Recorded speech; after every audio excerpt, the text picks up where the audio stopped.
Selamat pagi, Godly Family yang dikasihi Tuhan. Mari kita kembali menikmati teh hangat, teduhkan hati, hadirkan semangat. Firman Tuhan hari ini diambil dari Injil Matius pasal yang kelima, ayat 1-12. Demikian firman Tuhan. Ketika Yesus melihat orang banyak itu, naiklah ia ke atas bukit, dan setelah ia duduk, datanglah murid-muridnya kepadanya. Maka Yesus pun mulai berbicara dan mengajar mereka. Katanya, "Berbahagialah orang yang miskin di hadapan Allah, karena merekalah yang empunya kerajaan surga. Berbahagialah orang yang berduka cita, karena mereka akan dihibur. Berbahagialah orang yang lemah lembut, karena mereka akan memiliki bumi. Berbahagialah orang yang lapar dan haus akan kebenaran, karena mereka akan dipuaskan. Berbahagialah orang yang murah hatinya, karena mereka akan beroleh kemurahan. Berbahagialah orang yang suci hatinya, karena mereka akan melihat Allah. Berbahagialah orang yang membawa damai, karena mereka akan disebut anak-anak Allah. Berbahagialah orang yang dianiaya oleh sebab kebenaran, karena merekalah yang empunya kerajaan surga.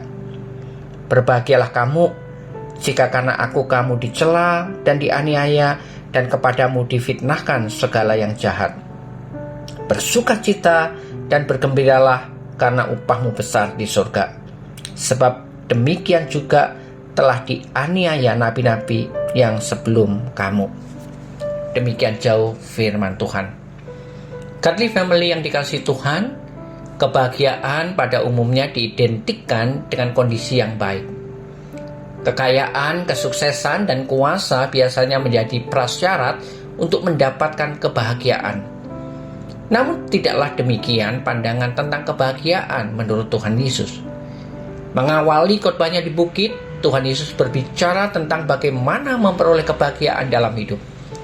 Syarat untuk memperoleh kebahagiaan yang disampaikan oleh Tuhan Yesus sangat kontradiktif dengan konsep dunia ini. Misalnya, orang yang miskin, berduka cita, lemah lembut, lapar dan hauslah yang disebut berbahagia. Jadi family yang dikasihi Tuhan, setiap ucapan berbahagia dari Tuhan Yesus adalah mengenai berkat. Kata diberkati memiliki makna sesuatu yang hanya kita dapatkan di dalam Allah.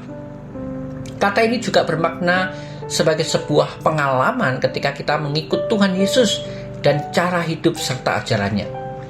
Kata diberkati memiliki arti bahwa kita bergantung sepenuhnya pada Allah yang bertahta di dalam kerajaan surga. Kita hidup menurut nilai-nilai kerajaan surga, dan nilai-nilai kerajaan surga tersebut tidak didasarkan pada kekayaan dan kekuasaan. Nilai-nilai kerajaan surga yang diinginkan Tuhan Yesus seperti yang dicatat dalam Injil Matius 5 ayat 13-12, yaitu didasarkan pada kesadaran terhadap keberadaan diri kita di hadapan Allah sebagai orang berdosa, kehausan akan firman dan kebenaran Allah, sikap lemah lembut, murah hati, menjaga kesucian, dan pembawa damai. Dan untuk melakukan semuanya itu dibutuhkan pemberian dan pengorbanan diri. Godly Family yang terkasih, kebahagiaan berdasarkan nilai-nilai kerajaan surga tidak diukur dari seberapa banyak harta dan kuasa yang kita kumpulkan di dalam dunia ini. Kebahagiaan itu diukur berdasarkan seberapa banyak kita memberi dan mengorbankan diri untuk mengikut Tuhan Yesus. Maka sebagai murid Tuhan Yesus Kristus, kita seharusnya belajar memberi yang terbaik ketika mengikutinya. Kita diundang oleh Dia untuk menjadi pribadi yang murah hati dan membantu sesama yang membutuhkan. Tuhan Yesus kiranya memberkati setiap kita.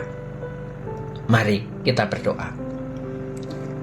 Ajar kami Tuhan, bukan untuk mengejar kebahagiaan menurut apa yang dunia ini janjikan. Dan biarlah kami menuntut kebahagiaan menurut pandangan Tuhan, supaya kami mengalami kebahagiaan sejati sebagaimana yang Tuhan kehendaki di dalam kehidupan ini. Amin. Godly Family yang dikasihi Tuhan, selamat pagi, selamat beraktivitas. Tuhan Yesus menyertai dan memberkati Anda.